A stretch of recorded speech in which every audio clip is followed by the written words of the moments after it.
ಗ್ರಾಮಾಂತರ ಲೋಕಸಭೆ ಕ್ಷೇತ್ರದ ಪ್ರತಿಷ್ಠಿತ ಪುರಸಭೆ. ಡಿಸಿಎಂ ಡಿಕೆ ಶಿವಕುಮಾರ್ ಅವರಿಗೆ ತಮ್ಮ ಜಿಲ್ಲೆಯಲ್ಲಿ ಈಗ ಹೀನಾಯ ಸೋಲಾಗಿದೆ. ಈ ಹಿಂದೆ ತಮ್ಮ ಪ್ರತಿನಿಧಿಸುತ್ತಿದ್ದ ಕ್ಷೇತ್ರ ಈಗ ದೋಸ್ತಿಗಳ ಪಾಲಾಗಿದೆ. ಜಿದ್ದಿಗೆ ಬಿದ್ದಂತೆ ಡಿಕೆಶಿ ಹೋರಾಡಿದ್ರು ಇದೊಂದು ಪುರಸಭೆಯನ್ನ ಗೆಲ್ಲೋಕೆ ಮಾತ್ರ ಆಗ್ಲೇ ಇಲ್ಲ. ಇದು 23 ಸದಸ್ಯರ ಬಲವಿರೋ ಪುರಸಭೆ. ಇಲ್ಲಿ ಮೈತ್ರಿಗೆ ಮಹಾ ಗೆಲುವು ಸಿಕ್ಕಿದೆ.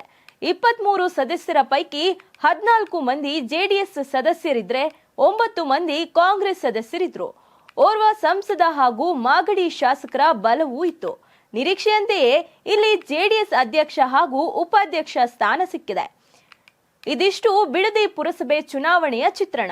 ಬಿಡದಿ ಪುರಸಭೆಯ ಅಧ್ಯಕ್ಷ ಮತ್ತು ಉಪಾಧ್ಯಕ್ಷ ಸ್ಥಾನಕ್ಕೆ ನಡೆದಿರೋ ಚುನಾವಣೆಯಲ್ಲಿ ಜೆಡಿಎಸ್ನ ಹರಿಪ್ರಸಾದ್ ಮತ್ತು ಮಂಜುಳಾ ಗೋವಿಂದಪ್ಪ ಗೆಲುವಿನೊಂದಿಗೆ ಕೆಲವು ದಿನಗಳಿಂದ ಮೂಡಿದ್ದ ಕುತೂಹಲಕ್ಕೆ ತೆರೆ ಬಿದ್ದಿದೆ.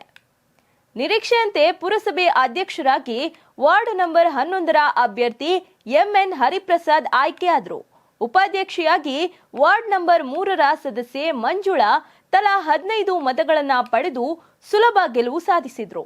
ಜೆಡಿಎಸ್ನ ಎಲ್ಲಾ 14 ಸದಸ್ಯರ ಜೊತೆ ಬಿಜೆಪಿ ಸಂಸದ ಡಾಕ್ಟರ್ ಮಂಜುನಾಥ್ ಮತ ಕೂಡ ಸಿಕ್ಕಿ ಜೆಡಿಎಸ್ ಇಬ್ಬರು ಅಭ್ಯರ್ಥಿಗಳು ಗೆಲುವಿನ ನಗೆ ಬೀರಿದ್ದಾರೆ.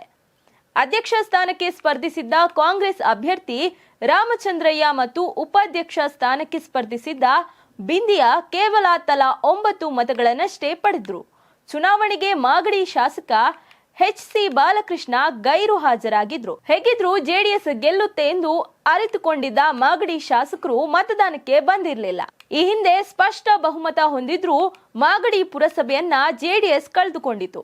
ಹೀಗಾಗಿ ಬಿಡದಿಯಲ್ಲಿ ಆ ತಪ್ಪು ಮಾಡಲಿಲ್ಲ. ಕಾಂಗ್ರೆಸ್ ಆಪರೇಷನ್ಗೆ ಅವಕಾಶ ಕೊಡದೆ ತನ್ನ ಸದಸ್ಯರನ್ನ ಇದರ ಫಲವಾಗಿ ಜೆಡಿಎಸ್ಗೆ ಬಿಡದಿ ಪುರಸಭೆಯಲ್ಲಿ ಜಯ ಸಿಕ್ಕಿದೆ. ಜೆಡಿಎಸ್ ನಾಯಕ ಕೇಂದ್ರ ಸಚಿವ ಎಚ್.ಡಿ. ಕುಮಾರಸ್ವಾಮಿ ಅವರ ತೋಟದ ಮನೆ ಕೂಡ ಬಿಡದಿ ಪುರಸಭೆ ವ್ಯಾಪ್ತಿಯಲ್ಲಿರುವ ಕೇತಗನಹಳ್ಳಿಯಲ್ಲಿದೆ. ಹೀಗಾಗಿ ಇಲ್ಲಿ ಶತಾಯುಗತಾಯ ಜೆಡಿಎಸ್ ಅಧಿಕಾರಕ್ಕೆ ಬರಲೇಬೇಕು ಅನ್ನೋದು ದಳಪತಿಗಳ ಹಠವಾಗಿತ್ತು. ಇದನ್ನ ನಿಭಾಯಿಸುವಲ್ಲಿ ನಿಖಿಲ್ ಕುಮಾರಸ್ವಾಮಿ ಮತ್ತು ಮಾಜಿ ಶಾಸಕ ಎ ಮಂಜುನಾಥ್ ಯಶಸ್ವಿಯಾಗಿದ್ದಾರೆ. ತಮ್ಮ ಜಿಲ್ಲೆಯ ಬಿಡದಿ ಪುರಸಭೆ ಕಳೆದುಕೊಂಡು ಡಿಸಿಎಂ ಡಿಕೆಶಿ ಈಗ ಇನ್ನಷ್ಟು ಮುಜುಗರಕ್ಕೊಳಗಾಗಿದ್ದಾರೆ.